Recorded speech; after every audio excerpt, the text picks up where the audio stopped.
Ini adalah 13 hal yang perlu kalian tahu supaya kalian bisa bangkit dari kehidupan yang dirasa mandek gitu-gitu aja, flat gak ada tantangan, dan hampir tidak ada motivasi yang konsisten.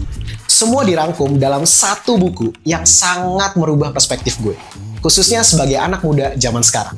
Nama bukunya adalah 13 Things Mentally Strong People Don't Do. Dan penulisnya bernama Amy Morin. Dia merupakan seorang psikoterapis yang membagikan pengalaman pribadinya tentang kesadaran akan kebiasaan-kebiasaan kecil yang mungkin sering kita lakuin itu justru berpotensi menghambat kehidupan kita. Pembahasannya akan gue ringkas sepadat mungkin. So, stay tune terus ya.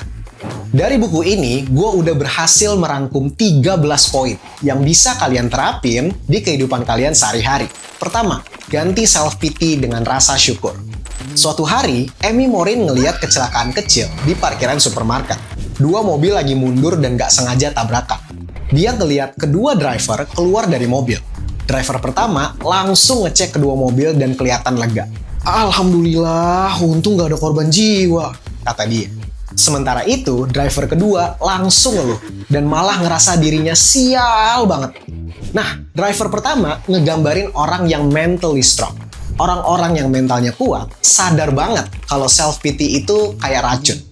Self-pity itu ketika kalian ngerasa kasihan sama diri sendiri dan pengen ngeluh. Itu bikin masalah kalian terlihat lebih besar dari yang sebenarnya terjadi. Dan ini bikin kalian stuck di pola pikir negatif terus-menerus. Rasa kasihan sama diri sendiri itu cuma buang waktu dan energi. Soalnya fokus kalian jadi ke hal-hal buruk yang sedang terjadi, bukan ke hal-hal baik yang sudah kalian miliki. Untuk mengatasi hal itu, orang-orang dengan mental yang kuat beralih ke gratitude. Mereka selalu ingat untuk bersyukur. Mungkin dengan cara nulis hal-hal yang mereka syukuri lewat jurnal, atau secara verbal ngomongin apa aja yang baik dari hidup mereka. Ini ngebantu mereka nge-frame situasi negatif jadi lebih positif. Kayak cerita si driver tadi. Kedua, pegang kendali dengan bikin boundaries. Orang yang mentalnya kuat tidak akan membiarkan orang lain ngatur hidupnya atau perasaan mereka. Mereka gampang peka ketika ada orang yang kebanyakan ngambil space di pikiran mereka. Jadi mereka paham mana yang nggak perlu dipikirin sama mana yang harus mereka pikirin. Orang-orang dengan mental kuat belajar untuk bikin boundaries yang jelas dan sehat. Mereka nggak takut untuk ngobrol langsung dan bikin aturan-aturan yang tegas supaya nggak kehabisan tenaga ngadepin orang lain. Ini ngebantu mereka buat reclaim kontrol atas waktu dan hubungan mereka tanpa harus nyakitin perasaan orang lain atau ngilangin rasa hormatnya ke orang lain. Ketiga, hadapi perubahan lewat langkah kecil dan realistis. Untuk beberapa orang, perubahan itu seringkali bikin orang ngerasa overwhelmed atau kewalahan. Terutama kalau kalian langsung mau ngubah segalanya sekaligus. Orang yang mentalnya kuat itu paham kalau perubahan drastis yang tiba-tiba nggak akan bertahan lama. Mereka lebih suka mecah ambisi besar mereka jadi target-target kecil yang lebih manageable atau bisa diatur.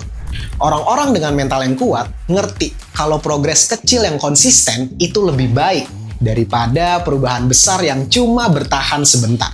Dengan cara ini, perubahan jadi lebih gampang dijalanin dan nggak terlalu berat.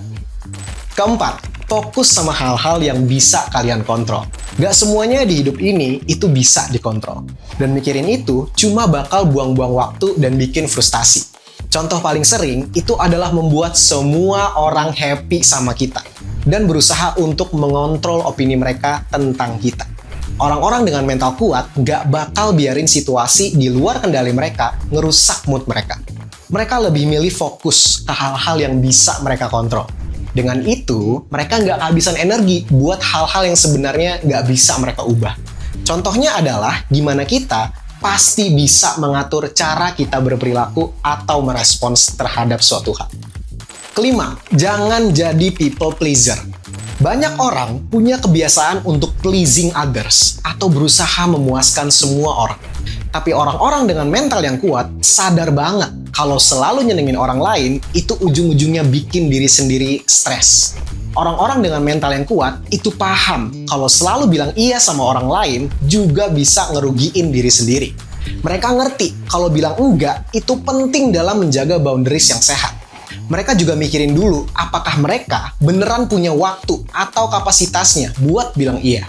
Jadi mereka bisa lebih mindful sebelum ngambil keputusan buat bantuin orang lain. Keenam, ambil resiko yang diperhitungkan. Banyak orang takut ambil resiko karena mereka nggak mau gagal. Tapi mentally strong people itu nggak takut buat ambil resiko selama udah ditimbang baik-baik. Mereka nggak asal lompat ke situasi tanpa planning, tapi juga nggak ngehindarin resiko sepenuhnya. Contohnya, ada seseorang yang pengen banget buka bisnis, tapi ragu-ragu karena takut ninggalin kerjaan tetapnya. Daripada langsung cabut dari kerjaan, dia bikin rencana buat mulai bisnisnya part-time dulu. Dan ini juga berlaku bagi kalian yang pengen pindah profesi karena satu dan lain hal. Jangan buru-buru resign. Lihat dulu situasi yang ada. Perhatikan semua peluang. Ukur resiko mana yang lebih baik. Dipakai logikanya dan jangan bertindak atas dasar feeling aja. Ini ngebantu kalian ngejar passion atau beralih profesi tanpa ngerusak kestabilan keuangan. Mentally strong people selalu nimbang-nimbang resiko dan manfaat dari setiap keputusan yang mereka ambil. Dan nyari cara untuk ngelakuin itu semua dengan aman. Ketujuh, berdamai dengan masa lalu. Orang-orang dengan mental yang kuat nggak akan ngabisin waktu untuk mikirin kesalahan atau penyesalan dari masa lalunya. Mereka ngerti kalau terlalu banyak mikirin masa lalu cuma bakal bikin mereka stuck di situ-situ aja. Mereka belajar untuk mengampuni diri sendiri dan orang lain. Mereka menerima fakta kalau masa lalu itu nggak bisa dirubah. Jadi, mereka lebih baik fokus ke masa depan. Mereka melakukan acceptance yang ngebantu mereka move on dan ngejar tujuan baru. Kedelapan, belajar dari kesalahan dan latih self-discipline. Kesalahan itu pasti terjadi. Tapi, orang-orang dengan mental yang kuat itu paham kalau kesalahan itu bisa jadi kesempatan untuk belajar. Mereka nggak ngelihat kegagalan sebagai tanda kalau mereka nggak mampu. Orang-orang dengan mental yang kuat refleksiin kesalahan mereka dan dapetin pelajaran dari situ. Mereka punya self-discipline buat nginget apa aja yang salah dan gimana caranya buat tidak mengulangi kesalahan yang sama di masa depan. Mereka juga bisa ngerem diri nih dari kebiasaan-kebiasaan yang bisa bikin mereka gagal lagi. Kesembilan, gak ngiri sama kesuksesan orang lain.